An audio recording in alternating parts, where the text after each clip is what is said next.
Hi കൂട്ടുകാരെ, എല്ലാവർക്കും എൻ്റെ നമസ്കാരം. ഇന്ന് നമുക്ക് എങ്ങനെയാണ് കുക്കറിൽ അടിപൊളിയായിട്ടുള്ളൊരു അയിലക്കറി തയ്യാറാക്കുന്നത് എന്നുള്ളത് നോക്കാം.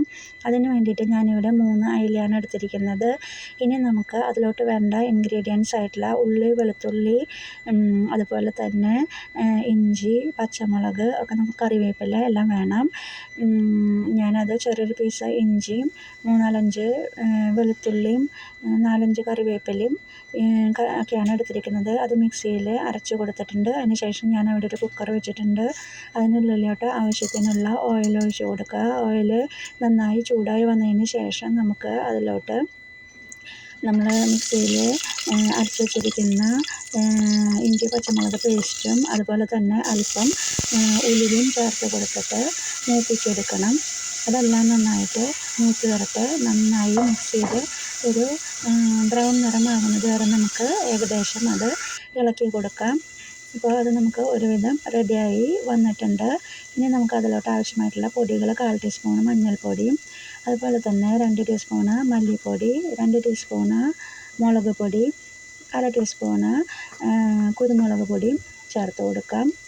ഇപ്പോൾ നമ്മൾ പൊടികളെല്ലാം ചേർത്ത് കൊടുത്തിട്ടുണ്ട്. ഇനി നമുക്കിത് എല്ലാം കൂടി നന്നായി ഒന്ന് മിക്സ് ചെയ്തെടുക്കണം. അപ്പോൾ ഞാൻ ഒരു കയ്യിൽ വെച്ചിട്ട് ഇത് കുക്കറിൽ എല്ലാ പൊടികളും ഇഞ്ചി, പച്ചമുളക്, വെളുത്തുള്ളി, കറിവേപ്പില എല്ലാം കൂടി നന്നായി മിക്സ് ചെയ്ത് നല്ലൊരു പേസ്റ്റ് രൂപത്തിൽ ആക്കിയിട്ടുണ്ട്. അതിന് ശേഷം ഞാൻ അതിലോട്ട് അല്പം ഉപ്പും കൂടി ചേർത്ത് കൊടുത്തിട്ടുണ്ട്. ഇനി നമുക്ക് എല്ലാം കൂടി നന്നായി ഒന്നും കൂടി ഒന്ന് മിക്സ് ചെയ്തെടുക്കാം.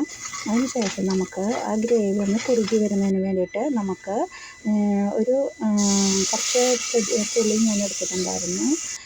ഒരു നാരങ്ങ വലിപ്പത്തിലുള്ള പുളി എടുത്തിട്ടുണ്ടായിരുന്നു. അതിൻ്റെ വെള്ളം ഞാൻ അല്പം അതിലോട്ട് ഒഴിച്ച് കൊടുത്തിട്ടുണ്ട്. ഇനി കുക്കറിൻ്റെ അടിഭാഗത്ത് ഈ ഗ്രേവി എല്ലാം നമ്മൾ നന്നായി ഒന്ന് പരത്തി വെച്ച് കൊടുക്കാം. പിന്നെ ഇതിൻ്റെ മുകളിലോട്ട് നമ്മൾ നന്നായി കഴുകി വൃത്തിയാക്കി കട്ട് ചെയ്ത് വെച്ചിരിക്കുന്ന മീൻ കഷ്ണങ്ങൾ ഓരോന്നായിട്ട് നമുക്കിങ്ങനെ അതിൻ്റെ മുകളിലോട്ട് പരത്തി വെച്ച് കൊടുക്കാം.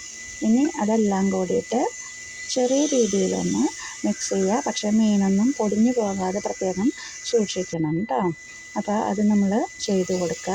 അതിന് ശേഷം അതിൻ്റെ മുകളിലോട്ട് അല്പം കൂടി പുളിവെള്ളം ബാക്കിയുള്ളത് ഞാൻ അതിലോട്ട് ഈ സമയത്ത് ചേർത്ത് കൊടുത്തിട്ടുണ്ട്.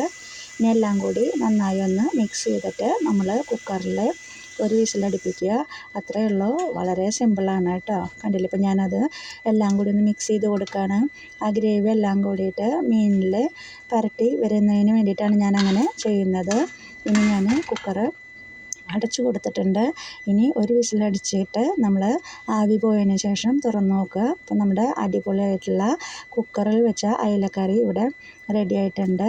ഇനി നമുക്ക് ചെയ്യാനായിട്ടുള്ള അടുത്ത സ്റ്റെപ്പ് എന്ന് പറയുന്നത് ഇതിൻ്റെ മുകളിലോട്ട് നമ്മൾ അല്പം കറിവേപ്പിലയും അതുപോലെ തന്നെ കുറച്ച് ഓയിലും കൂടി ഒഴിച്ചു കൊടുക്കും. അപ്പോൾ നമ്മുടെ കുക്കർ അയിലക്കറി ഇവിടെ റെഡി ആയി കഴിഞ്ഞു. കണ്ടില്ലേ, അല്പം കറിവേപ്പില നമ്മൾ ചേർത്ത് കൊടുക്കുക. കറിവേപ്പില എത്രയും കൂടുതൽ ചേർക്കുന്നോ അത്രയും നല്ല സ്മെല്ലൊക്കെ നമുക്ക് കറിക്ക് ഉണ്ടായിരിക്കും. പിന്നെ നമ്മൾ അല്പം വെളിച്ചെണ്ണയും കൂടി അതിന് മുകളിലോട്ട് ഒഴിച്ചു കൊടുക്കുക. ഇത്രയേ ഉള്ളൂ. അപ്പോൾ നിങ്ങളെല്ലാവരും തന്നെ ഇത് ട്രൈ ചെയ്ത് നോക്കണം കേട്ടോ. അപ്പോൾ നമ്മുടെ അടിപൊളി അയിലക്കറി ഇവിടെ റെഡി ആയിട്ടുണ്ട്. Okay, bye.